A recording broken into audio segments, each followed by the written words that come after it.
اعوذ باللہ من الشیطان الرجیم، بسم اللہ الرحمن الرحیم۔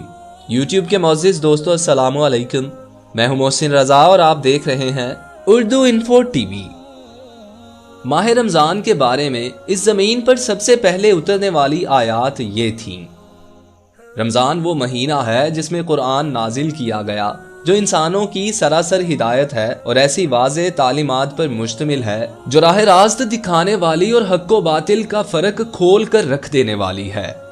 آپ کو اچھی طرح معلوم ہے کہ قرآن کریم دلوں کا طبیب ہے، روحوں کی دوا ہے۔ یہی وجہ ہے کہ رسول اللہ صلی اللہ علیہ وآلہ وسلم رمضان میں حضرت جبرائیل علیہ السلام کے ساتھ قرآن کا دورہ کرتے تھے۔ غزوہ بدر بھی رمضان المبارک میں ہوا، جس میں اللہ تعالیٰ نے اپنے نبی کی مدد کی اور اپنے دین کو غالب کیا، اور یہ مسلمانوں کی عملی دعوت کا پہلا دور تھا۔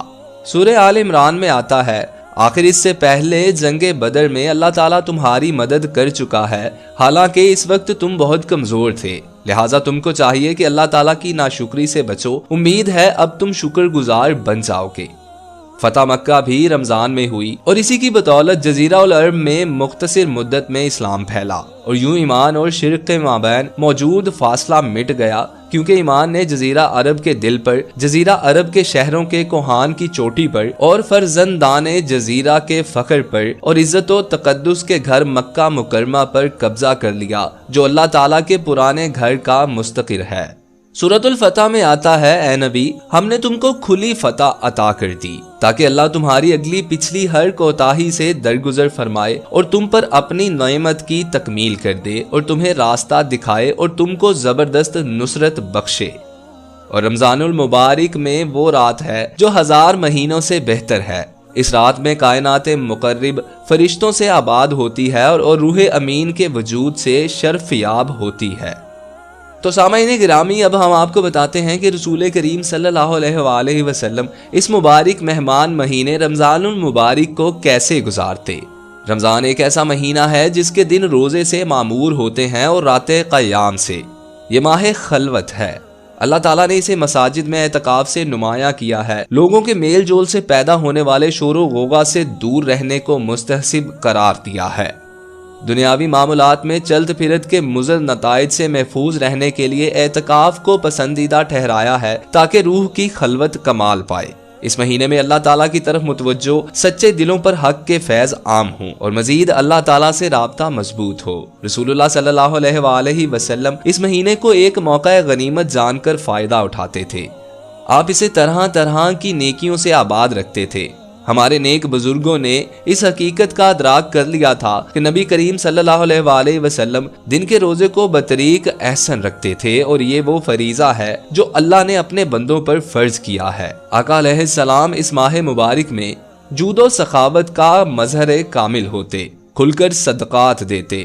صحابہ کرام رضی اللہ تعالی عنہما کے بقول، آپ صلی اللہ علیہ وآلہ وسلم سخاوت میں تیز ہوا سے بھی زیادہ سخی ہوتے تھے۔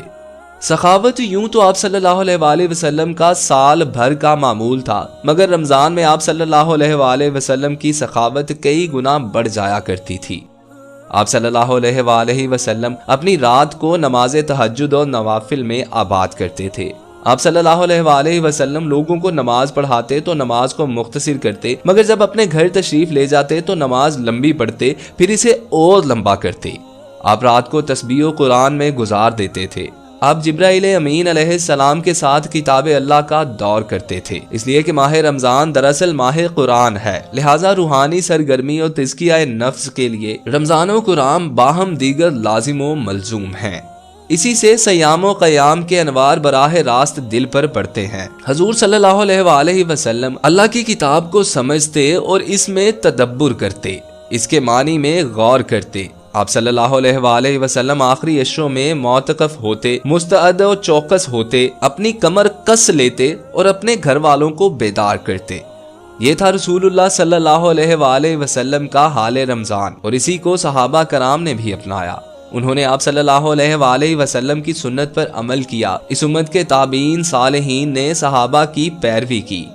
ان میں سے وہ صاحب بھی تھے کہ جب رمضان آیا تو آپ نے دوستوں کو عید تک الوداع کر دیا اور پھر مکمل طور پر اطاعت الہی میں مشغول ہو گئے۔ اپنے جسم و روح اور قلب و فواد کو لیے اللہ کی طرف راہ فرار اختیار کی۔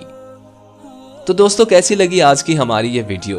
اگر آپ لوگوں کو ہماری ویڈیو پسند آئی ہو تو براہ کرم ہمارے channel Urdu info T V کو سبسکرائب کیجئے اور ساتھ لگے بیل آئیکن کو پریس کر کے آل نوٹیفیکیشنز آن کر لیجئے تاکہ اس قسم کی ہر نئی آنے والی ویڈیو بر وقت آپ تک پہنچ سکے۔